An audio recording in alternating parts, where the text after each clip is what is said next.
Pregnancy is a natural process, so if it's not happening or if it's not sticking, something is missing.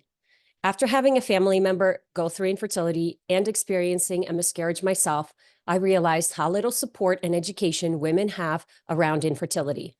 I want to change that. I'm Dr. Jane Levesque. I'm a naturopathic doctor and a natural fertility expert. Tune in every Tuesday at 9 a.m. for insightful case studies, expert interviews, and practical tips on how you can optimize fertility naturally. If you've been struggling with infertility, pregnancy loss, women's health issues, or you just want to be proactive and prepare yourself for the next big chapter in your life, this show is for you. All right, ladies, today I want to talk to you about premature ovarian insufficiency. This is a topic that I got to speak on when I went to the ECO conference, the Exponential Clinical Outcomes conference hosted by Cellcore every year. They had over 1,800 attendance, which is phenomenal. And what I realized is over the last year, I probably learned an immense amount about premature ovarian insufficiency, and I have not recorded a podcast on it for a long time. So I kind of want to give you some updates on the things that I'm learning, why we're seeing this skyrocket, why it's important for us women to protect our ovarian function. And if you already have girls, how to teach them and to protect their ovarian function early on, because we are in a bit of a mess right now when it comes to fertility. And unfortunately, the numbers are not improving in terms of the infertility rates. And we are seeing women younger and younger hitting premature ovarian insufficiency. And again, most women have no idea that they have it until they have started trying to conceive, or if they've experienced a lot of symptoms. There's still a lot of doctors who are just writing off hormonal symptoms and saying, well, just go on birth control. And then when you're ready to have a baby, you can get off birth control and you'll be ready to go. But in reality, they've actually masked a serious issue and then potentially made it much worse. So by the time you are ready to have a baby and now you're 35 and you have no idea what your cycle is supposed to be like, we're seeing a lot of issues. And so my hope is that we bring some awareness and education around this so we can start to protect our ovarian function, because without ovaries, ladies, we do not have the next generation. Our ovaries are hosting their place that are holding our follicles. And the follicle is the only cell in the body that has the capacity, the oocyte is the only cell in the body that has the capacity to become a human life. And so I think we should be protecting our ovaries a lot more than we are. And we should stop messing around with ovarian function and birth control and all these hormones and even IVF. I see so many women go into something that feels so against what they believe, and they're just kind of pushing themselves to do it. And whether it's because they feel pressure from their family members, from their husband, or just themselves, they are ready to quote unquote give up, and this is the only thing that they feel like is going to work. My hope is that we can reconnect you to your ovaries, teach you how to protect them, how to revitalize their function, so then we can still have biological children. And so there's a lot to unpack here. Let me kind of start off by, the common theory right now is that obviously we as women are born with all of our eggs. This is what we know. We have about 6 to 7 million eggs, 20 to 40 weeks gestation. So when you're in your mom's belly, you have 6 to 7 million eggs. At birth, that number drops to 1 million follicles. So there's a huge atresia. There's a huge die-off. We don't really know why that is. But there's high demands on nutrients, there's high demands on methylation, there's high demand on mitochondrial function during that gestation period that potentially has something to do with the die-off of all the follicles. And then, at about puberty, the woman is going to be at 500 to 600,000 follicles. And then after that, with every menstrual cycle, you're going to lose 30 to 40 follicles per cycle. So you're getting a recruitment of follicles, and then only one, maybe two are chosen, again, depending if it's a singlet or, a twins or triplets. But essentially, most commonly, it's just going to be one follicle that's chosen. That's where all the energy is going to go. The mitochondria is going to do its thing. It's going to multiply and replicate and give all this energy to the oocyte to essentially have the opportunity to be fertilized, and then, of course, become an embryo and then a fetus. So that's kind of your general rundown of what happens. We do have, kind of most recent research and science.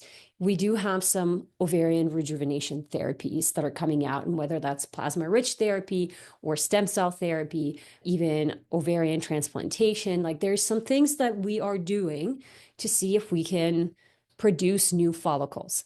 And even when the woman goes through menopause, we know that there's still follicles within that ovary that never got recruited. We don't know why they didn't get recruited, but we do know that there's still follicles that are left over. And so these PRP and stem cell therapy and even ovarian transplantation, they're all designed to see if we can basically wake up or use some of these follicles that never got recruited, or just to essentially increase blood flow to the area. So then that follicle has what it needs. It needs blood flow. If there's no blood flow, or if there's no nutrients within that blood, then the follicle can't get what it needs in order to go through this huge transformation, right? The only cell in the body that has the capacity to transform into human life.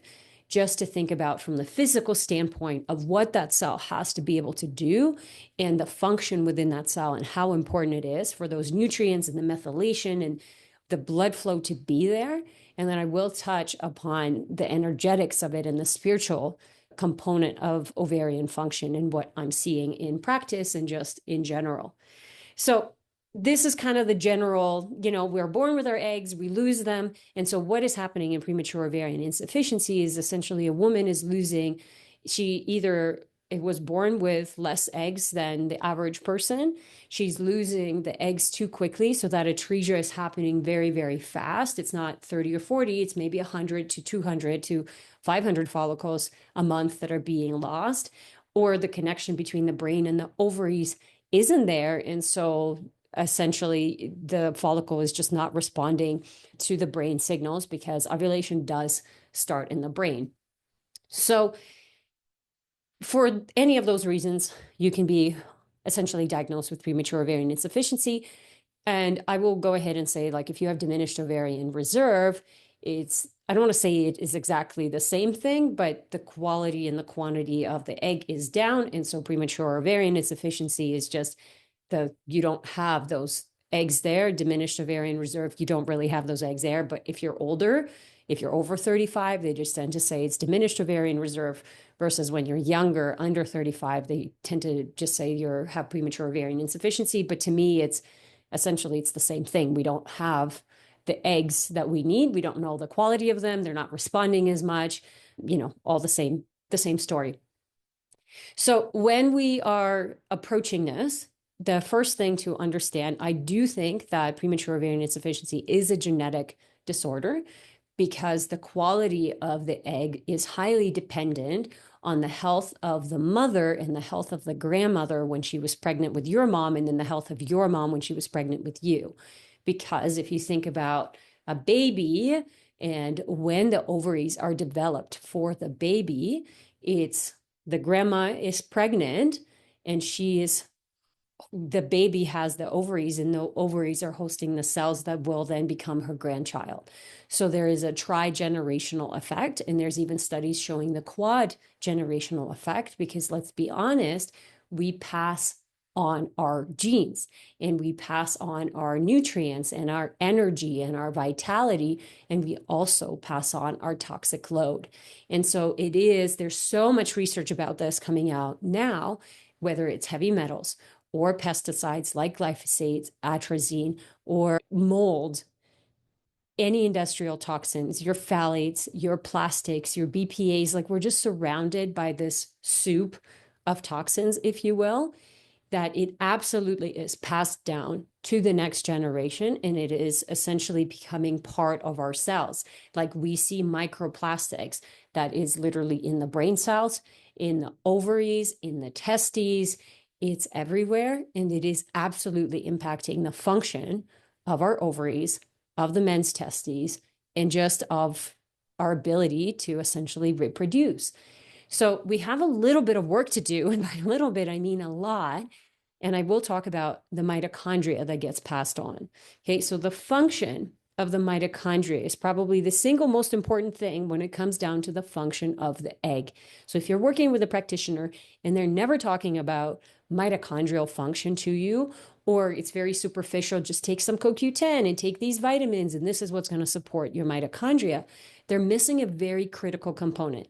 Mitochondria is what determines the quality of the egg. And so if there is not enough mitochondria, it is considered an aged oocyte. It is an old egg doesn't have the capacity to do what it needs to do in order to become a human life. And so if there is a diminished amount of mitochondria or a diminished amount of mitochondria or that mitochondrial DNA is damaged, essentially the egg just doesn't have the energy to do what it's supposed to do, and we consider it a bad quality egg. So mitochondria is the core of egg function. It is where the hormones are made. So your estrogen, your progesterone, your testosterone, but also your cortisol, which is coming from the adrenal glands. It is how our body makes energy. It is how our body makes energy to then detoxify, to repair itself, all of that jazz. And it's a very high concentration in the egg, especially as that follicle is growing and maturing. So it starts out with not a lot of mitochondria, and as it grows and matures over time, over that monthly cycle, and I'll talk about from the beginning maturation in a second, but let's just take one menstrual cycle at a time. So that 1 month, as it grows and matures and it gets more blood flow, and there's the beautiful granulosa and the theca cells that are going to support the maturation of the follicle, and they're the ones that are going to help to produce the estrogen and the progesterone and the testosterone. That's what will determine the quality of the egg and the capacity of it to repair itself. And so maybe you know this, maybe you don't, but you will know that now. 100% of the mitochondrial DNA is passed down from the mother. And so I have baby girls. I have passed down, and if you have kids, as a woman, you have passed down your mitochondrial DNA, and your mom passed her mitochondrial DNA onto you. So we'll kind of understand how this damage has accumulated over time. But 100% of your mitochondrial DNA is inherited from your mother. And so if we have little tweaks little damages within the mitochondrial DNA, it doesn't tend to result in fertility issues. But what is happening is that we are accumulating this mitochondrial damage over time. And this is the trigenerational and the quadgenerational effect.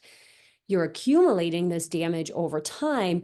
And then all of a sudden we're seeing the infertility rates skyrocket, because now you have issues with the DNA of the mitochondrial DNA that will allow the mitochondria to replicate and to fix itself, so then only the best can be passed on. And then the healthier the mitochondria, the healthier the mitochondrial DNA is, and vice versa. Like, those two things are very interchangeable, where the healthier the mitochondrial DNA, the more essentially the cell has the capacity to repair itself and to only choose the best cells to move forward. This is like a natural phenomenon that happens within the cell.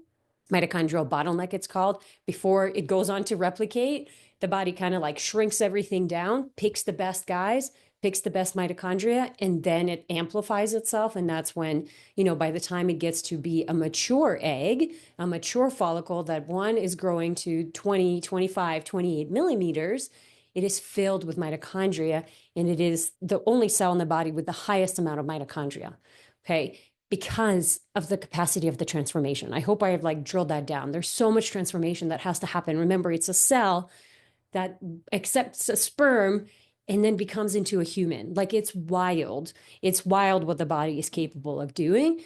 But unfortunately, because we're seeing this mitochondrial DNA damage be passed over time, we are seeing more and more health issues in younger and younger populations.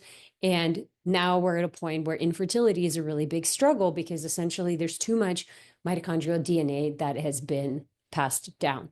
And what I always say, not to sound discouraging, is hey, we don't have the choice of what has been inherited to us, but we absolutely have a choice of what we can pass down. And the cases that I worked with, premature ovarian insufficiencies, where I'm never surprised why this woman sitting in front of me doesn't have good ovarian function. She's had a history of high toxic load. She's had a history of a lot of inflammation, and whether that's coming from the toxic load or other chronic infections, or very high levels of stress. And that stress could be when she was a child and she was constantly sick on antibiotics and just poor quality of life, if you will, from a sense of like not properly nourished, on medication, underslept, moved a lot, bullied a lot, whatever it is. It's like the body just accumulates that stress, let alone what happened during pregnancy. So many women will talk to me and say, oh yeah, I think my mom had a fine pregnancy. And I'm like, just ask her. And then they ask, and I was like, oh, yeah, she did develop preeclampsia, or she did have a very stressful time with my father at that time. My father actually tried to attack her. Oh, my dad was an alcoholic. And all of a sudden, you're like, huh, is there a chance that you actually don't know what it's like not to be stressed? Is there a chance that your system has just been stressed from the moment that you've been born? And it's like, yeah, for some of these women, that's the case. So if I look at the whole picture, I'm never surprised why the woman sitting in front of me, why her ovaries have decided to shut down, because it wasn't one hit or two hits or three hits. It's been multiple hits over time. Some big around the 0 to 7, something around puberty. So puberty, remember, is the time where where the brain is connecting to the ovaries. And so if there's a lot of stress during that time, essentially the woman's ability to connect to the ovaries is diminished. And so then one of the reasons that you develop premature ovarian insufficiency is the lack of response from the ovaries to the brain. The brain is sending the message to the ovaries, but the ovaries are not doing anything with it. So, and then there's usually in the 20s, I want to know what the woman did. How did she treat herself? What were the things that were going on? And then when did she actually get diagnosed? What symptoms did she have? Was she on birth control? You know, I had someone who was on birth control for like the patch or whatever the injectables, where she just didn't get a period for a couple of years. And in her gut, she was like, I don't know if this is that good for me. But then it was so easy not to have a period. And what I want to encourage you, and I'll talk about the spiritual connection in a second, is listen to that gut, because a lot of the times your gut tells you that something is wrong, but you don't have enough confidence to say, oh, I trust my gut and I'm going to do the thing that's hard versus that's easy. And the hard thing is to say, you know what, I'm not going to be on this birth control. I am going to go ahead and track my cycle. And maybe I'm going to abstain from sex for a while so I don't worry about getting pregnant, but I'm going to figure out my cycle and stay on top of that instead of deal with it later.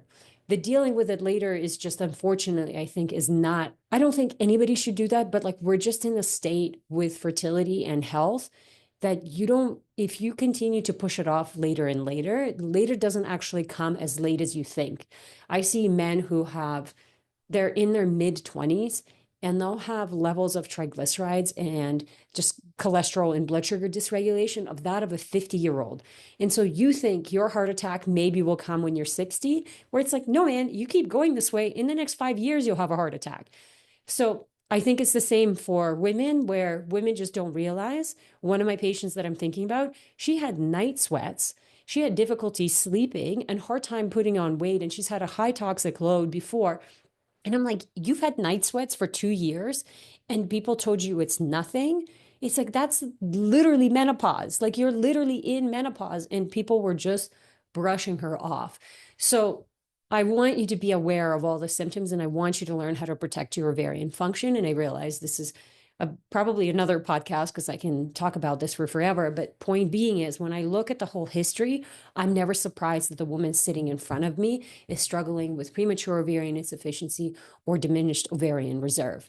And so if I bring the energetic component here and I just kind of switch gears, if the ovaries is, you know, the place that produces hormones and has this insane capacity for transformation and creative power, I think about, what does that mean energetically? What is it? How do you as a woman feel when your ovaries are fully functioning versus when they're stuck and, you know, you can't ovulate because you have PCOS or something else that's preventing the body from being able to ovulate? How do you as a woman experience the world when your ovaries are not functioning to their fullest? Or, you know, when you're in menopause versus in your early 20s? And I realized, like, I kind of used to pose this question of like, what is it? What are your ovaries doing for you? I think that's hard to answer for somebody who's never had good ovarian function. And so what I encourage you to think about instead is, if our ovaries have this immense capacity to transform and to create, and it is the thing that allows us to become a mother, then what is the creative energy that we have within ourselves? And are we able to fully express it? Is there a place where we're suppressing that energy and maybe we don't even know where that is yet? It is also our connection to our past generations and our ancestors.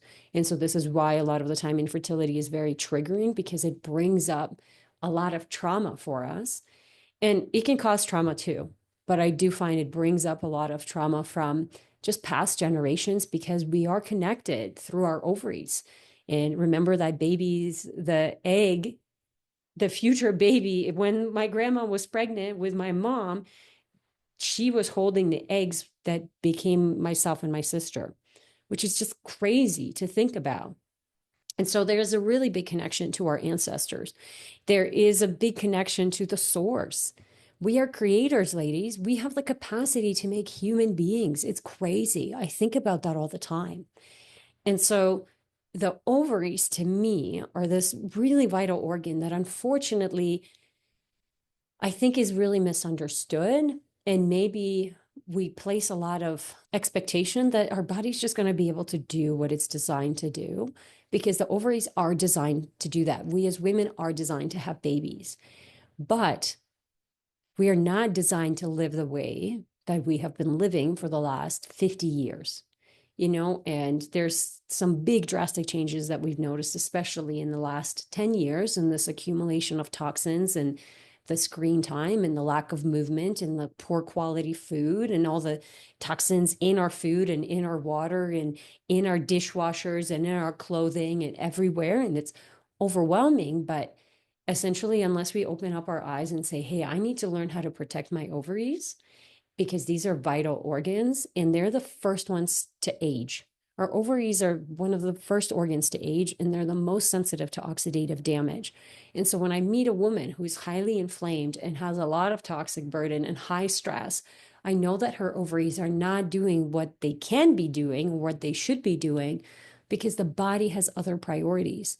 It is dealing with the immune system dysregulation and with the inflammation and the blood sugar and the stress and all of that. And so I encourage you, ladies, if you are struggling with diminished ovarian reserve or premature ovarian insufficiency, is to ask some of those deeper questions of how far back does this really go? What have I really inherited? And giving yourself an opportunity to process that. I think I meet so many women who are just like, well, it doesn't matter. I can't control it. So whatever. It's like, you can't control it, but you also haven't fully processed it yet. If there is any resentment or frustration that is still what you experience when you think about your past, that tells me there's still room to process it. Now, we're not just going to work on the spiritual and energetic, mental, emotional level.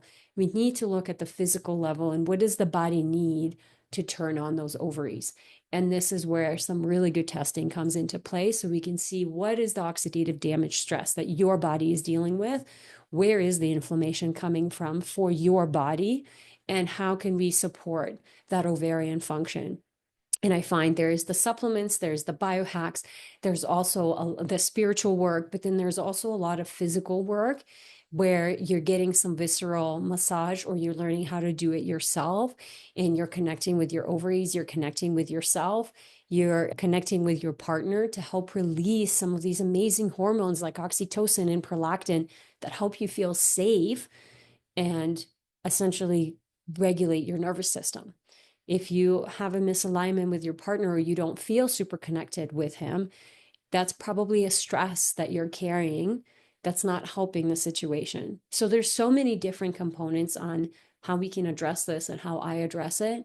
And what I will say is, once I do the testing, then I can look at, what do we need to do to help this woman, this couple sitting in front of me, have biological children. And the physiology of the ovary going from like a primary follicle, one that we cannot see on the ultrasound. So when we do an antral follicle count, you're looking at the ovaries that have been recruited. for that cycle. But you don't see any of the, there's the primary, there's the preantral, there's the antral, and then there's preovulatory. And that primary or the primordial one is the quote unquote ovaries that are asleep, the follicles that are asleep. We don't see them. There's inhibitory and there's stimulatory factors. So there's factors that turn it on and get the process moving, and there's things that block it. And the things that block it are things like AMH, for example. So the anti-Müllerian hormone helps us make sure that we as women don't ovulate all our eggs at the same time. But then so that's good. We want that inhibitory factor. But other inhibitory factors that get that primordial follicle to start moving through and becoming an antral follicle, and then potentially becoming the follicle that gets fertilized, things like oxidative stress and inflammation and stress in general, nutrient deficiencies, blood sugar dysregulation, excess weight, all of those things will prevent those follicles from maturing because the body doesn't feel safe. And so on the opposite end of that, the things that will stimulate that follicle to grow and to mature and to potentially fertilize are your CoQ10 and vitamin D and omegas and, all these beautiful nutrients that that support mitochondrial function. So you have to address the inflammation, you have to address the toxin, and then you have to put the nutrients in so that follicle can go and start to mature, because that process actually, from that primordial, nobody sees it, nobody even knows it exists, to the ovulatory is about 9 to 12 months. So when you're only looking at the 3-month mark, you can impact the preantral follicle and the antral and the one that's, the ovulatory one, but you're not impacting the deeper ones. And the deeper ones, that's our pool. And so when a woman is told she has premature ovarian insufficiency, sorry, you don't have any more eggs, it doesn't necessarily mean that you don't have any more eggs. It just means that they don't feel safe and they're in rest zone. And so we have to remove some of the inhibitory factors and put some of the stimulatory factors. And that process on its own is about 5 months just for it to jump to the next stage. And then to the next stage is another 2 or 3 months. And then it's 2 months. And then it's, 14 days. So I think the more that I learn and I study this and I understand the human physiology, then I can let my patients know to have this realistic expectation of how long it's actually going to take to improve the quality of the egg, and how aggressive we need to be and what exactly is preventing the egg from maturing properly. And then obviously we're going to look at sperm health, because the sperm health is so important for a woman whose eggs are already quote unquote struggling, because the egg doesn't have the capacity to fix any damage within the sperm. I don't know if you guys know this, but you will now. When the fertilization happens, the first thing that the egg does with its mitochondrial DNA and with its mitochondria, it's going to use up the energy to fix up any damage within the sperm first.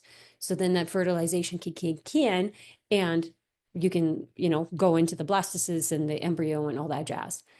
So if that sperm is rubbish and that egg is already, barely making it, like it just has what it needs, and now you put the sperm in that's really rubbish, the egg just gets completely overwhelmed. And this is when we're seeing really low fertilization rates, really poor embryo quality, it doesn't even make it to blastocyst stage. So the sperm quality is really, really important for a man who, when a woman has premature ovarian or diminished ovarian reserve, or, that poor egg quality. So there's lots that we can do. We cannot, the bad news is that you inherited what you inherited. The good news is that you can absolutely do things to reverse damage within the mitochondria and to decrease your own inflammation, to decrease environmental toxic load, to help the body detox and get this out, and to restore the function of the ovary. It's just a lot more than I think most people realize in terms of what they need to do and how long they need to do it for. And like I said, there are these other therapies, where it's PRP or stem cell therapy, or even just traditional ART, whether it's IVF or IUI, where we can then use science, if you will, and use technology to help us to nudge the body in the right direction. Don't get me wrong, as a natural fertility expert, I'd love for everybody to get pregnant naturally. For some couples, it's not the case, and they just might miss their window. So we work with what we need to, but we do it well. And when we've done all the work supporting the mitochondria and the methylation, I think that's been like the biggest thing that I've learned in the last year is so many women are coming to me, and even if they had methylation tested and I was like, has this been addressed? And they're like, wow, they said they're not going to address it until the infection is gone. And it's like, no, you have to address methylation so then your body can overcome the infection. It cannot overcome the infection if the methylation isn't working.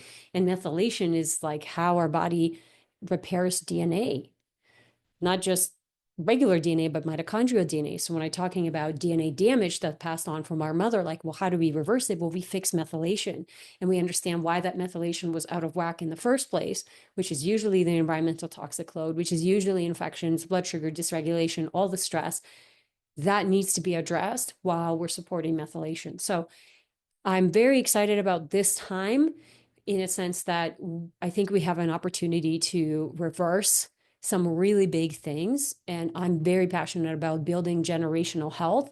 I always say I'm not in the business of helping people get pregnant. I'm in the business of helping people have healthy children. And I think that's very different from just getting pregnant. I know that just getting pregnant is the beginning of this journey. And I have many couples right now who are, going through that pregnancy, and we're watching, and it's, if you've experienced a loss at any loss, but one of my clients' patients right now, she experienced a loss at 37 weeks. We're excited and there's milestones, but we're going to check her every 6 weeks during her pregnancy. And we're going to keep an eye on a lot of things to make sure that she feels supported and that we can bring this beautiful, healthy, live baby into her arms. I just think that there's so much to having healthy children than just getting pregnant. And if your mentality, like if you switch to, yeah, I don't want to just get pregnant, I want to have a healthy baby, let's make sure that the way that we approach it actually aligns with that. Again, just a couple who like decided not to move through the IVF cycle because they just feel like there's so many things that are wrong and unstable, if you will, in their life. And they're just kind of pushing through because they just think that like once they have the baby, then a lot of these things will resolve. And it's like, no, resolve the things and the baby will come. I appreciate you guys. I hope you find it helpful. I know it was a little bit of a rant, but there's a lot more to come out and I will continue to update you. I think us ladies need to learn how to protect our ovaries. And if you have, like I have two girls, I am already thinking and teaching them about, I mean, I've taught them from the beginning, but I think about their ovarian health and how I want to make sure that they stay healthy. And, my daughter is almost 8 and I'm like, I can't imagine her going to have her period. That would be crazy, a crazy responsibility and emotional change where, she's still a kid and to becoming an adult and a caretaker seems a little bit young, and we can absolutely reverse it with a good quality food and avoiding the toxins and giving our body the nutrients that it needs to function the way that it's supposed to. It's just we live in such a different world now and we have to become aware of it because we are passing down. And maybe you're listening to this and maybe you're the one that has a heavy burden and you have to work through that. So just know that I feel you. I'm with you. I want you to keep fighting and connect to your ovaries and ask yourself, what do I need to do to bring these back to life? Who do I need to work with? What do I need to voice? What do I need to do for my work? Who do I need to become so I can feel these ovaries come back on and turn on? Thank you guys so much for listening, and I'll see you next week.